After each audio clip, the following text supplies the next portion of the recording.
नमस्ते बच्चों, एक बार फिर आपका स्वागत है आज के इस क्लास में। आज हम लेके आए हैं आपके लिए कक्षा 9 के अध्याय 13 का प्रश्नावली 13 का ए है।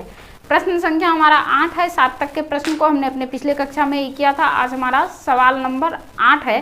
तो आइए देखते हैं कि सवाल नंबर 8 में क्या है कि हीरोन के सूत्र के प्रयोग से उस त्रिभुज का क्षेत्रफल ज्ञात कीजिए जिसकी प्रत्येक भुजा 10 सेंटीमीटर है। देखिए इसमें क्या कहा जा रहा है कि बाध्यता है कि क्षेत्रफल निकालने के लिए किस सूत्र का प्रयोग करना है, हीरोन के सूत्र का ही प्रयोग करना है। और दूसरा क्या है कि कहा जा रहा है इसका प्रत्येक भुजा क्या है, 10-10 सेंटीमीटर है। तो पहले त्रिभुज को बना लेते हैं। त्रिभुज कुछ इस तरह से है, समबाहु त्रिभुज है जिसका सारा भुजा क्या है, आपस में बराबर है। ये भी 10 सेंटीमीटर है, ये भी 10 सेंटीमीटर है और ये भी 10 सेंटीमीटर है। तो त्रिभुज का भुजा दिया हुआ है, तो सबसे पहले हम लोग त्रिभुज के क्षेत्रफल को निकालने से पहले हमको अर्ध परिमाप निकालना जरूरी है। तो सबसे पहले हम लोग अर्ध परिमाप को निकालते हैं। तो यहाँ लिखेंगे त्रिभुज का अर्ध परिमाप बराबर क्या हो जाएगा, a प्लस बी प्लस सी बटे 2। अर्ध परिमाप को s से इंडिकेट करते हैं और a b c के जगह पे क्या हो जाएगा, 10 जोड़ 10 जोड़ 10 बटे 2। यह s इक्वल टू निकल जाएगा 30 बटे 2, कटा देंगे तो ये हो गया 15 सेंटीमीटर। s इक्वल टू क्या निकल गया हमारा, 15 सेंटीमीटर निकल गया। अब अर्ध परिमाप हमको पता चल गया तो त्रिभुज का क्षेत्रफल निकाल लेंगे हीरोन के सूत्र से। तो यहाँ लिखेंगे त्रिभुज का क्षेत्रफल बराबर under root s into s minus a into s minus b into s minus c. S क्या निकला है हमारा, एस निकला है 15। तो यहाँ लिखेंगे 15 रूट 15 माइनस 10। सभी भुजा आपस में बराबर है तो 15 माइनस 10 और 15 माइनस 10 तीनों भुजा हो जाएगा। या लिख सकते हैं कि रूट 15 में 10 घटा देंगे तो 5 हो गया। फिर उसी तरह इसमें भी घटाएंगे तो ये भी 5 और इसमें भी घटाएंगे तो ये भी 5 हो जाएगा। ये लिख सकते हैं। खंडन करना होगा, अभी घटाए हैं, अब खंडन करना होगा तो 3 गुना 5, 5 तिया 15। अब 15 इसका हो गया, 5 का खंडन करेंगे तो 5 गुना 1, फिर 5 का खंडन करेंगे तो 5 गुना 1, फिर 5 का खंडन करेंगे तो 5 गुना 1 हो जाएगा। अब यहाँ से दिखेगा नहीं शायद, इसलिए इस तरफ लेके चले आते हैं। इस तरफ लाए तो देखिए सबको पेयर बनाना है तो इसका और इसका पेयर बन जाएगा। तो रूट में लिखेंगे पहले पेयर को, 5 पे स्क्वायर हो गया, फिर इसका और इसका पेयर बन जाएगा, फिर 5 पे स्क्वायर हो गया। अब देखिए 1 का पेयर बनाएंगे भी तो भी कुछ नहीं होगा और नहीं बनाएंगे तो भी कुछ नहीं होगा, तो 1 को छोड़ देते हैं। अब 1 क्या बच गया, ये 3 यहाँ बच गया है जिसका कोई पेयर नहीं बना है। जो पेयर में है उसको क्या करेंगे, रूट से बाहर कर सकते हैं। तो 5 गुना 5 लिख देंगे और यहाँ 3 है तो इसको रूट में लिख देंगे 3। 5 गुना 5 कर देंगे तो हो गया 25 रूट 3। त्रिभुज का क्षेत्रफल हमारा क्या निकल गया, 25 रूट 3 सेंटीमीटर स्क्वायर। ये हमारा सवाल नंबर 8 है। इसमें कहा जा रहा था कि त्रिभुज का क्षेत्रफल ज्ञात करने के लिए, तो इसमें त्रिभुज का क्षेत्रफल बराबर हमारा क्या निकल गया, 25 रूट 3 सेंटीमीटर स्क्वायर। इस तरह से ये हमारा 8 नंबर सवाल बनकर कंप्लीट हो गया। इसी में लेते हैं सवाल नंबर 9 है हमारा, हीरोन के सूत्र की सहायता से उस त्रिभुज का क्षेत्रफल ज्ञात कीजिए जिसकी तीनों भुजाएं बराबर है और त्रिभुज का परिमाप 180 सेंटीमीटर दिया हुआ है। कहा जा रहा है कि त्रिभुज का तीनों भुजा जो है वो आपस में बराबर है। तो हम कुछ भी मान सकते हैं। हम मान लेते हैं कि माना कि त्रिभुज की एक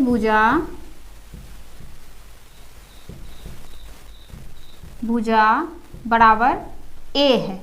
एक भुजा हमने ए मान लिया, इसमें कहा जाए कि प्रत्येक भुजा बराबर है। अगर एक भुजा ए है तो दूसरा भुजा भी ए होगा, तीसरा भुजा भी हमारा ए ही हो जाएगा। तो त्रिभुज कुछ इस तरह से हो जाएगा, इस तरह का त्रिभुज होगा ए बी और सी। ये कौन है और भुजा ये ए है, ये भी ए है और ये भी ए। इसका परिमाप कितना दिया है, 180 सेंटीमीटर दिया हुआ है। परिमाप हमको 180 सेंटीमीटर दिया है और भुजा हमको क्या दिया हुआ है, कुछ भी नहीं दिया गया है। कहा जा रहा है कि तीनों भुजा आपस में बराबर है, तो हम मान लेते हैं कि एक भुजा हमारा क्या है, ए है, तो दूसरा भी ए होगा और तीसरा भी ए होगा। जब हमको भुजा इस तरह से मिला है तो अब हम लोग परिमाप से भुजा को निकालेंगे। पहले भुजा निकलेगा तभी हम लोग उससे क्या निकाल सकते हैं, त्रिभुज का क्षेत्रफल को निकाल सकते हैं। तो यहाँ लिखेंगे त्रिभुज का परिमाप बराबर क्या होता है, तीनों भुजाओं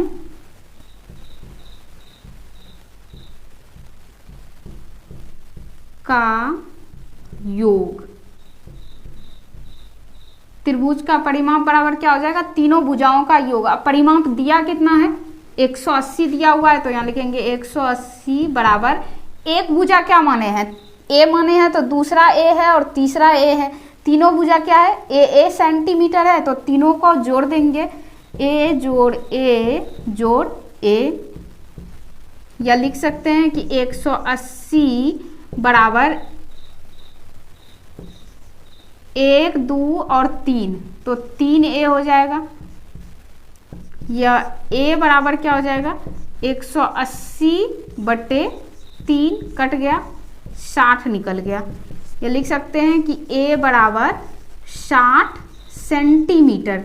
ए हम क्या माने थे, ए माने थे भुजा, और ए हमको निकला क्या है, 60 निकला है। मतलब क्या है कि प्रत्येक भुजा कितना है, 60 सेंटीमीटर है। तो जहाँ जहाँ हम लोग ए लिखे हैं वहाँ क्या लिख देंगे, 60 सेंटीमीटर। ये भी हो जाएगा 60 सेंटीमीटर और ये भी हो जाएगा 60 सेंटीमीटर। अब त्रिभुज का तीनों भुजा हमको पता है, अब अर्ध परिमाप पता करना पड़ेगा। पहले अर्ध परिमाप को निकालेंगे और जब अर्ध परिमाप हमको पता चल जाएगा तो उससे क्या निकालेंगे, त्रिभुज के क्षेत्रफल को निकालेंगे। तो अर्ध परिमाप निकालना हम लोग जानते हैं कि कैसे निकालेंगे। तो यहाँ सीधा हम क्या निकालते हैं कि अर्ध परिमाप बराबर परिमाप बटे 2। देखिए ऐसे हम लोग अर्ध परिमाप नहीं निकालते हैं, लेकिन यहाँ क्यों निकाल रहे हैं, क्योंकि इससे पहले हम लोग बहुत सारा अर्ध परिमाप निकाल चुके हैं और हम जानते हैं कि अर्ध परिमाप कैसे निकाला जाता है। और इसमें हमको परिमाप दिया हुआ है, इसलिए हम लोग क्या करते हैं, परिमाप बटे 2 करके अर्ध परिमाप को निकाल लेते हैं। 2 से डिवाइड करेंगे तो यहाँ हो जाएगा 90, या s इक्वल टू क्या निकल गया, 90 सेंटीमीटर। अब देखिए अर्ध परिमाप भी निकल गया हमको और भुजा भी पता है, तो अब हीरोन के सूत्र से उसका क्षेत्रफल को निकाल सकते हैं। और इस सवाल के साथ बाध्यता है कि इसके क्षेत्रफल को निकालने के लिए हमको हीरोन के सूत्र का ही प्रयोग करना है। तो यहाँ लिख सकते हैं कि त्रिभुज का क्षेत्रफल बराबर हो जाएगा under root s into s minus a into s minus b और इंटू एस माइनस सी। यह लिख सकते हैं। s क्या है, अर्ध परिमाप है और अर्ध परिमाप हमको क्या निकला है, 90 निकला है। तो यहाँ लिखेंगे 90 और फिर गुना 90 माइनस 60 और फिर से हो जाएगा 90 माइनस 60। तीनों भुजा 60 सेंटीमीटर है, तो यहाँ 60 घट जाएगा तीनों में। यह लिख सकते हैं कि अंडर रूट 90, इसको घटाएंगे तो ये हो जाएगा 30, इसको भी घटाएंगे तो ये भी 30 और इसको घटाए तो ये भी हो गया 30। यह 90 का खंडन करेंगे तो क्या हो जाएगा, 3 गुना 3 9 हो गया, 9 गुना 5 9 पचे 45 और 45 दूना 90 हो गया। 3 गुना 2 6 और 6 पंचे 30, 3 गुना 2 गुना 5 और फिर 3 गुना 2 गुना 5।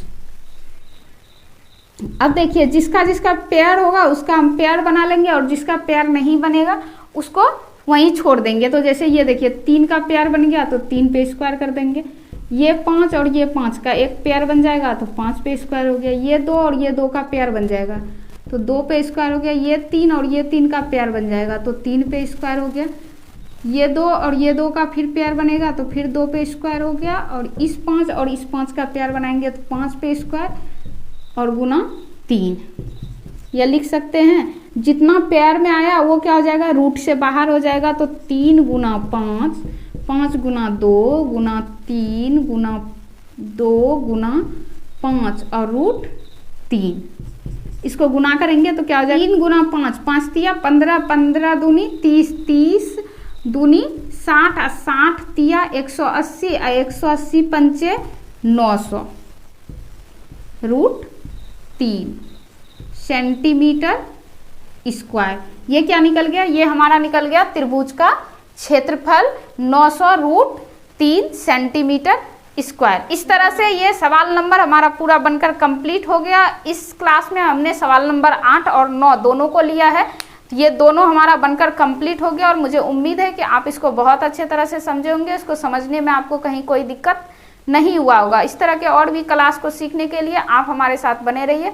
इसी के साथ लेते हैं विदा, मिलते हैं अगले क्लास में, तब तक के लिए गुड बाय।